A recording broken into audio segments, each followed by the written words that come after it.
요한은 정배당하였고 하지만 교회는 성장하였다. 새로운 일꾼들이 넘어진 사람들을 대신하고 건물에는 돌에 돌이 처음 놓이게 되었다. 이래야 하나님의 교회라는 성전은 서서히 올라갔다. 이 일꾼에 저와 여러분들이 마지막 부름받았습니다. 근데 중요한 사실은 방금 말씀처럼 에베소 4장 1절과 6절, 바울은 성전 건축가로 부름받은 바울은 그것 때문에 주 안에서 갇혔다라고 말합니다. 갇혀있죠.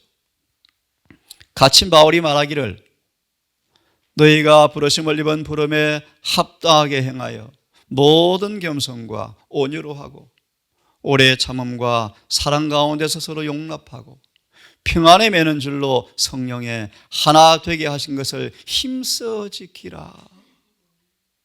몸이 하나이요, 성령도 하나이요, 부르심의 한 소망도 하나이고 주도 믿음도 침례도 하나님도 한 분이신데, 그러므로 한 성전으로 서로 연결되어서 함께 지어져가는 사랑의 공동체가 우리가 이 교회가 되기를 간절히 바랍니다.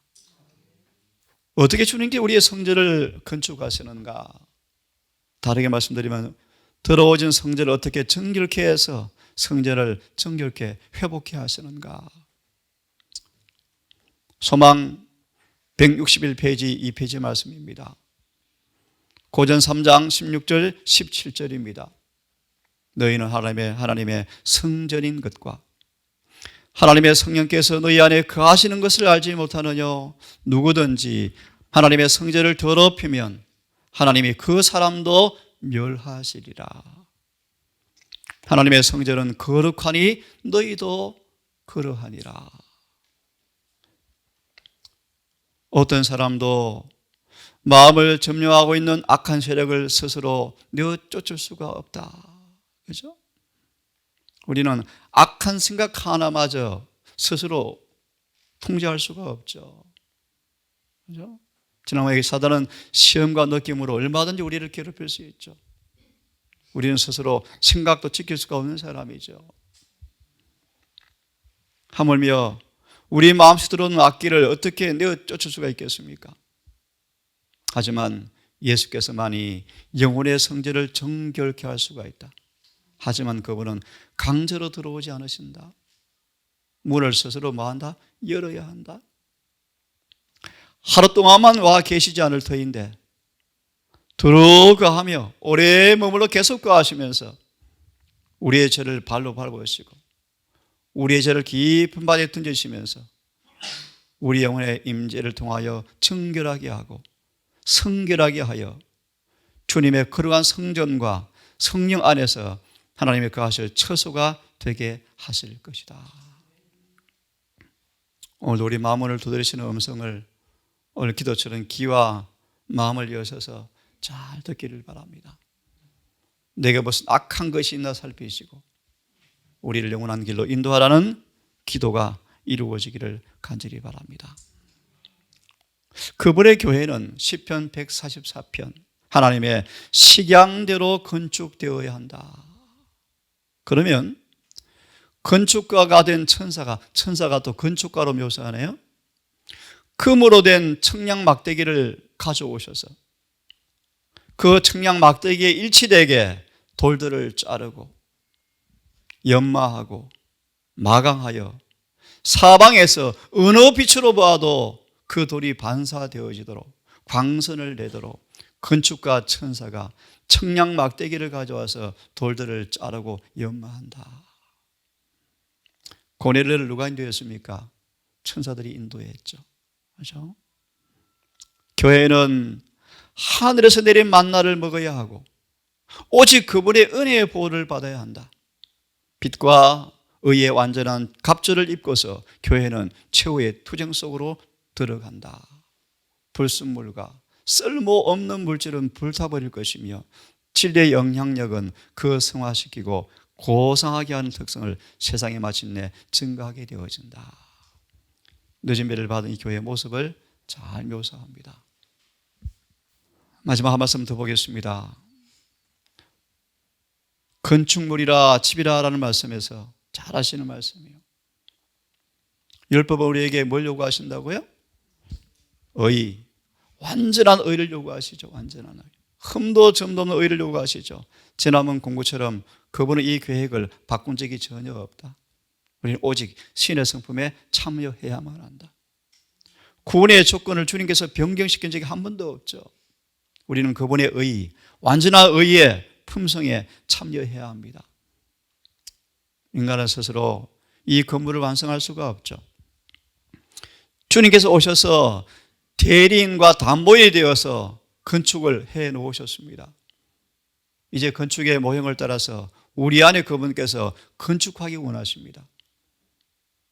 과거의 모든 실패를 다 용서하시고 우리 속에 그분의 끊임없는 성품을 불어넣으셔서 마침내 우리의 품성을 아름다운 훌륭한 건물로 만드신다라고 말씀하십니다. 거듭 말하면 우리의 품성을 율법과 일치되게 그분께서 만드신다. 그리하여 그분의 의가, 율법의 의가 우리 안에서 완성되어지는 모습으로 우리의 성전을 건축하신다라고 말씀하십니다. 자, 오늘 이제 남은 시간 또 어떤 면에서 하나님의 동력자인가? 하나님의 밭이라라고 말씀했습니다. 밭이다. 사도는 고전 3장 8절 9절 하나님의 동력자인데 어떤 면에서요? 하나님의 밭이요 하나님의 집이라라는 구절을 통하여 사도는 이 성경절에서 교회를 주께서 심으신 포도를 돌보기 위한 농부들이 수고하는 경작지와 주를 위하여 거룩한 성전이 되어가는 건축물에 비유하신다. 우리를 뭐로 비유하신다고요? 경작지와 건축물이다.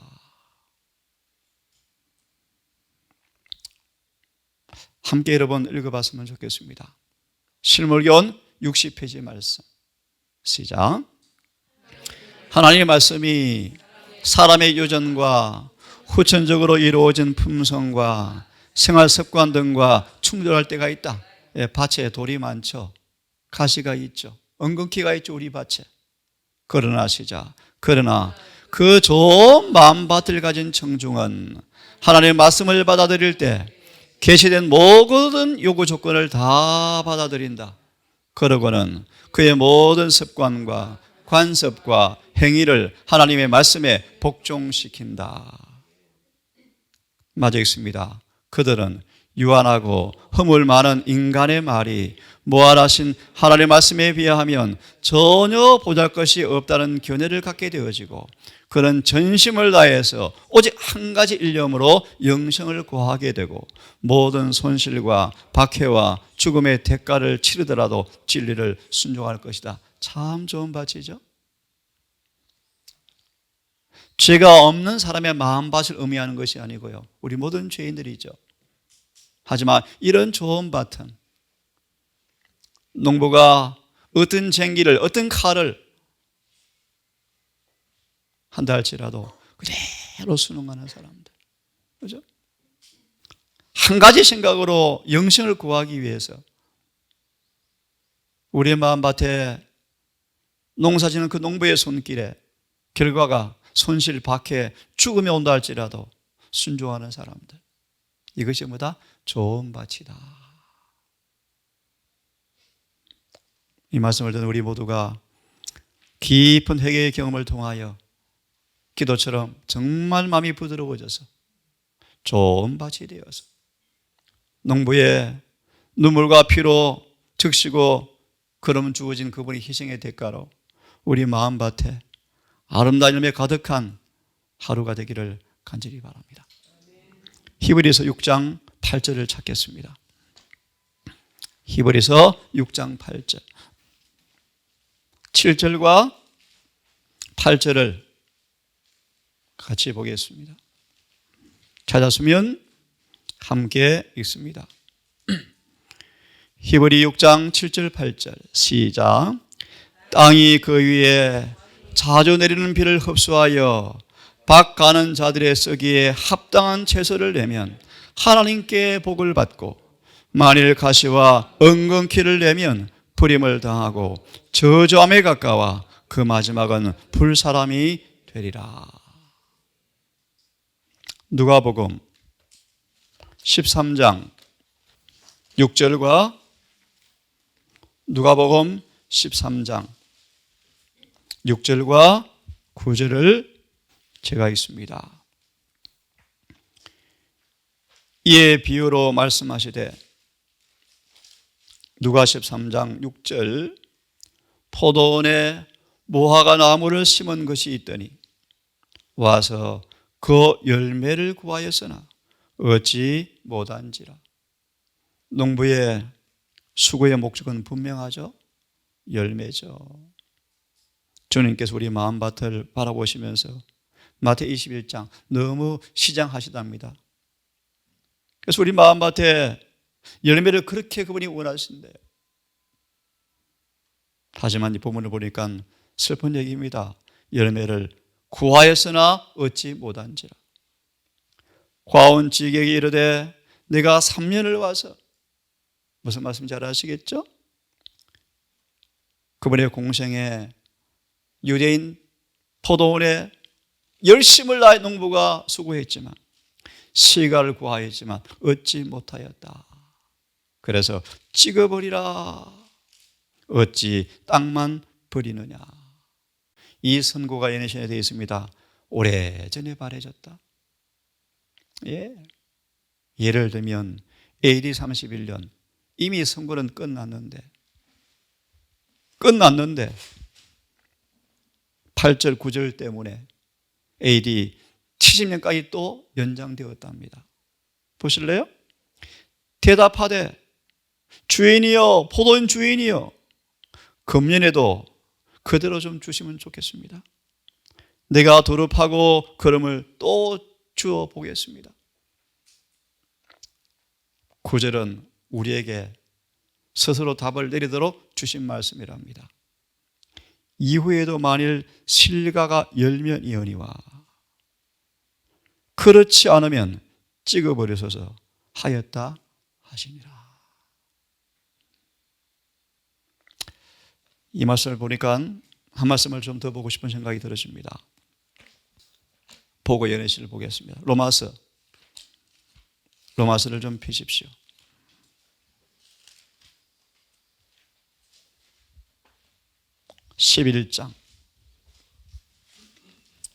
로마서 11장 21절 24절까지를 읽고 실물견을 좀 보겠습니다. 로마서 11장 21절 하나님이 조금 전에 보았죠. 누가 13장 6절 9절 하나님이 원가지들도 유대인들을 가리킵니다. 아끼지 아니하였은즉 우리를 가리킵니다. 너도 아끼지 아니하시리라. 그러므로 하나님의 인자와 의미를 보라. 하나님의 두 가지 품성입니다. 인자하심과 의미하심을 보라. 넘어지는 자들에게는 의미가 있으니 로마서 9장 끝을 읽어보십시오. 유대인들이 걸려 넘어졌죠. 결과로 AD 70년에 멸망당했죠. 너희가 만일 하나님의 인자하심에 거하면 그 인자하심이 너희에게 있으리라. 그렇지 않으면 너도 찍히는 바 되리라.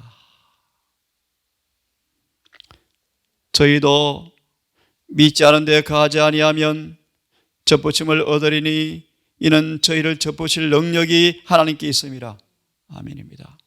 내가 원 돌감나무에서 찍힘을 받고 본선을 거스려 좋은 감람나무에 접붙임을 얻었은즉 원 가진 이 사람들이야 얼마나 더 자기 감람나무에 접붙임을 얻으랴.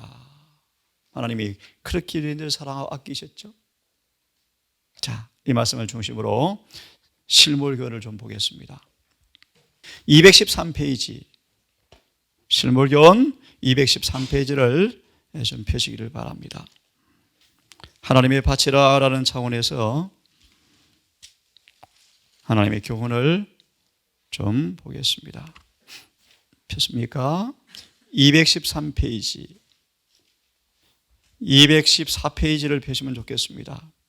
214페이지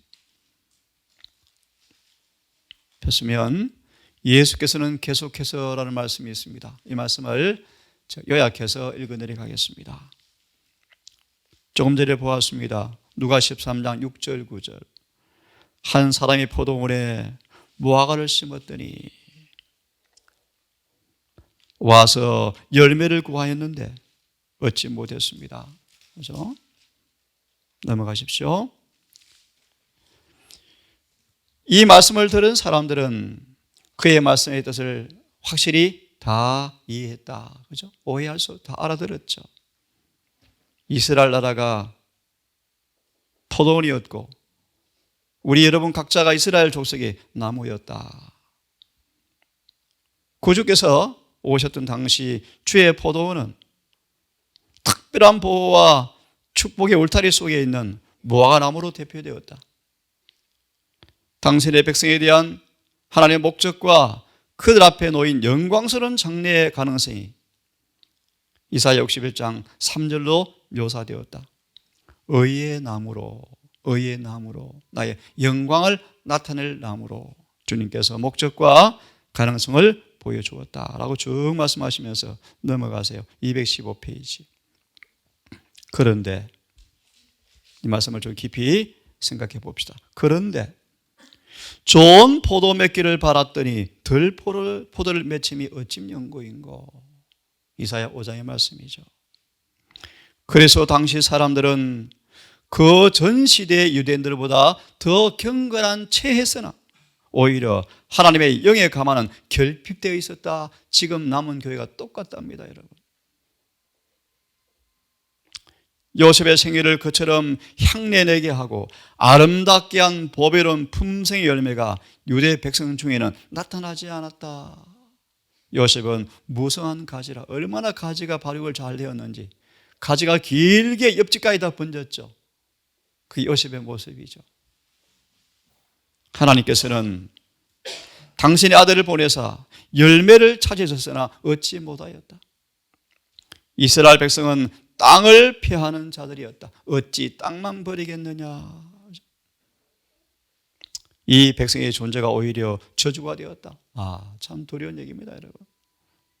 혹시 우리 한 사람 한 사람이 동사한 가족들이 그런가 한번 살펴봅시다. 한 땅을 차지한 채 나만 열매 맺지 못하는 것이 아니고 내 이웃도 열매 맺지 못하게 그늘만 들이우는 자가 아닌지 참 두려운 말씀이죠, 여러분. 이스라엘 백성은 세상 사람들에게 하나님을 올바로 소개하지 못했다. 그들은 단순히 쓸데없는 물건이 되었을 뿐 아니라 하나님의 결정적 방해물이 되었다. 그들의 종교는 사람들을 너무나 잘못 인도해서 그들을 구원하는 대신에 멸망시키고 있었다. 참, 여러분 이해가 어렵죠, 그죠? 소망이 나올 말씀이죠. 세상을 멸망시키는 사단의 대리자가 되어버렸다. 그래서 비유 속에 그 나무가 열매를 맺지 아니하면 찍어버리겠다라는 선고에 대해서 아무런 이의도 제기할 수가 없었죠. 하지만 참 놀라운 말씀이요. 그는 그 열매 없는 나무에 대하여 포도원 주인이 갖고 있는 관심을 알고 있었을 뿐 아니라 그도 관심을 갖고 있었다. 그 나무가 잘 자라서 열매를 많이 맺게 하는 것을 보는 것보다 그를 더 기쁘게 해주는 것은 없었다. 그래서 또 간청합니다. 1년만 더 참아주십시오. 넘어가십시오. 과운지기는 그처럼 희망이 없어 보이는 나무이지만 가꾸기를 거절하지 않았다. 우리 향한 주님의 얼마나 오래 참으심에 농부의 수고를 잘 보기를 바랍니다. 그는 나무에 더 많은 손질을 서슴지 않았다. 그는 포도원의 환경을 가장 좋게 만들고 온갖 주의를 다 기울일 것이다. 포도원 주인과 포도원 지기는 누군 줄 아시겠죠? 아버지와 예수님이죠. 넘어가서 그 다음 문단을 봅니다. 예수께서는 비유 속에서 쭉 말씀하시면서 시간 관계상 그 다음 문단을 보세요. 발해진 경고는 이 시대를 살아가는 우리에게 적용되는 것이다. 무관심한 자들이여, 그대들은 주의 포도원에 열매 없는 나무가 아닌가? 운명을 결정하는 말이 오래 있지 않아 그대들을 향하여 선고되지 않겠는가? 그대들은 얼마나 오랫동안 하나님의 선물을 받아왔는가? 햇빛과 비, 걸음을 많이 받아왔죠. 또 주께서 얼마나 오랫동안 그들의 사랑의 보답을 바라고 기다려 오셨는가? 하나님의 포도원에 심겨지고 포도원 지기의 주의 깊은 돌봄을 받아온 그대의 특권이 얼마나 놀라운 것이었던가? 얼마나 자주 부드러운 복음의 기별이 그대의 마음에 감동을 주었는가? 그들은 그리스도의 이름을 지니고 있으며 외적으로는 예수의 몸된 교회의 일원이지만 오히려 커진 사랑의 마음과는 연결되어 있지 않은 자이다. 그리스도의 생명의 조류가 그들을 통해서 흐르고 있지 않다. 그리스도의 품성의 아름다운 덕성인 성령의 열매가 그대의 생애에서 보이지 않는다. 그 다음 문단, 우리 스스로 느끼기에 땅만 못쓰게 하는 자가 아닐까라고 알고 있을 것이다. 스스로. 하지만 하나님께서는 몹시 자비로우셔서 아직도 그대를 찍지 않고 계신다. 그는 그대를 냉정한 눈으로 보지 아니하시고 무관심하게 보지 아니하시고 내팽개치 아니하시고 호시아 11장 8절 9절 에브라임아 내가 어찌 너를 놓겠느냐, 이스라엘아 내가 어찌 너를 버리겠느냐, 내가 나의 맹렬한 진노를 바라지 아니하며 내가 다시는 에브라임을 멸하지 아니하리니 이는 내가 사람이 아니요 하나님이라라고 외치고 계신다. 긍휼이 많으신 구주께서는 금년에도 그대로 두소서 내가 두릅하고 걸음을 주겠나이다 라고 그들을 위해서 아버지 앞에 피눈물로 중보하신다. 참 얼마나 절절한 말씀입니까, 여러분. 마지막으로 이 연장된 은혜 시간이 왜 주어졌는지, 그칠 줄 모르는 그분의 꾸준한 사랑으로 어떻게 봉사하는지 생각해 보라. 아버지여 저희를 사하여 주옵소서. 자신들이 하는 것을 아직도 알지 못하고 있습니다. 마지막 문단요. 마지막 문단을 보고 기도합시다. 이후에 만일 실과가 맺히지 아니하면 그때는 할 수가 없습니다, 여러분. 할 수가 없습니다.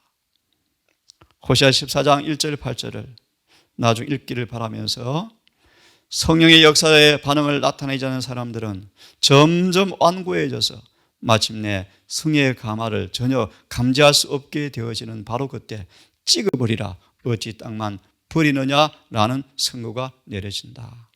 주께서 오늘 그대를 부르신다. 죄악의 수렁텅이 시궁창에서 종신토록 벽돌을 굽고 쌓다가 애굽의 파마늘을 먹다가 죽어야 할 인생이었지만 우리를 채석장에서 같이 있다 여기시고 캔에 오셔서 남은 교회 한 지체로 연결하신 사랑의 주님, 우리의 과거에 참으로 더러워진 건물, 참으로 몹쓸 밭이 되었음을 주여 용서를 구하옵고 이제 하나님의 동력자로서 올 좋은 밭의 사람처럼 농부의 손길에 우리의 밭을 다 내어 맡기는 진정한 헌신과 우리의 건물의 모든 쓰레기를 태우기 위해서 불로 임하시는 주님의 역사하심에 기꺼이 순응하기를 결심합니다. 이 결심 변치 않도록 성령의 말씀으로 붙들어 매셔서 오늘 우리를 끌고 가 주시기를 기도합니다. 소망의 성을 감사합니다. 너무 시간이 짧고 이루어야 할 과업은 너무나 많지만 우리의 풍성을 이룰 시간이 너무나 짧지만 주님 한 번도 실패하지 아니하는 건축가시기에 희망을 가집니다. 주여 오늘 주님께 순복하겠습니다. 오늘 온종일 동안 성령께 순응하기를 원합니다. 우리 마음을 붙들어 주셔서 성령으로 봉함하셔서 이 한 날도 우리의 뜻대로 살지 않게 하시고 주의 뜻대로 살게 함으로 우리 안에 하나님의 성전으로 지어지는 우리 밭에 열매가 맺혀가는 경험이 있게 해 주시옵소서. 특별히 이 시간 함께하지 못한 원근의 주의 종들을 기억하시고, 특별히 아버지 정말 연약한 주의 노 종들을 기억하셔서 이시연수를 다해가는 그들에게 특별히 긍휼을 베푸셔서 주님 허락하시는 생애의 시간대 안에 주의 참 백성이 된 모습으로 영원한 부활의 소망 가운데서 살아갈 수 있도록 은혜를 베풀어 주시옵소서. 오늘 우리 모든 생애를 맡기오며 사랑의 주님 예수님 이름으로 기도드리옵나이다.